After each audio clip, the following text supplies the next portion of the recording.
మాక్ ఎగ్జామ్స్‌లో ఈ ప్రాక్టీస్ అన్నప్పుడు కూడా టాపిక్ వైస్, సబ్జెక్ట్ వైస్ చేయటం ఒకటి.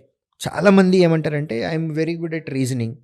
నాకు ఓన్లీ క్వాంట్ ప్రాక్టీస్ చేస్తే సరిపోతది. నో, సరిపోదు.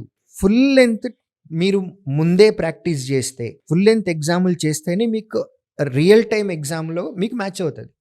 మీ స్పీడ్ మ్యాచ్ అవుతది. ఎందుకంటే క్వాంట్ అయిపోయిన తర్వాత రీజనింగ్ సెక్షన్ అయిపోయిన తర్వాత ఇంగ్లీషు, ఇట్లా 1 బై 1 వస్తా ఉన్నాయి.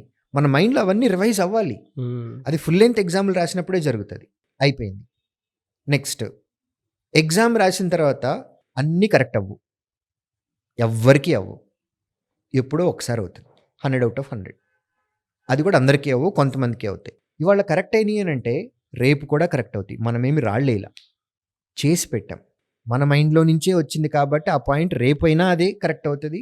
ఫైనల్ ఎగ్జామ్‌లో వచ్చినా గానీ కరెక్ట్ అవుతది. మనం యాక్చువల్‌గా కాన్సంట్రేట్ చేయాల్సింది ఏంటి? మిస్టేక్స్. మనం ఏవైతే తప్పులు చేసామో, ఇవాళ తప్పయింది అనంటే అదే క్వెషన్ ఫైనల్ ఎగ్జామ్‌లో వచ్చినా గానీ తప్పైతది. అవును. మనం రెక్టిఫై చేయాల్సింది అది. మనుషులుగా ఎందుకు పుట్టాము అనంటే తప్పులు చేయటానికి, ప్లస్ ఆ తప్పుల్ని కరెక్ట్ చేసుకోవటానికి. తప్పుల్ని కరెక్ట్ చేసుకోకపోతే మనం మనుషులం కాదు. ఇవాళ ఒక క్వెషన్ తప్పు చేసాం. ఎందుకు తప్పయిందో మనం ఇంట్రాస్పెక్ట్ చేసుకొని ఎక్స్‌పర్ట్ దగ్గరికి వెళ్ళి దాన్ని కరెక్ట్ చేసుకోవాలి.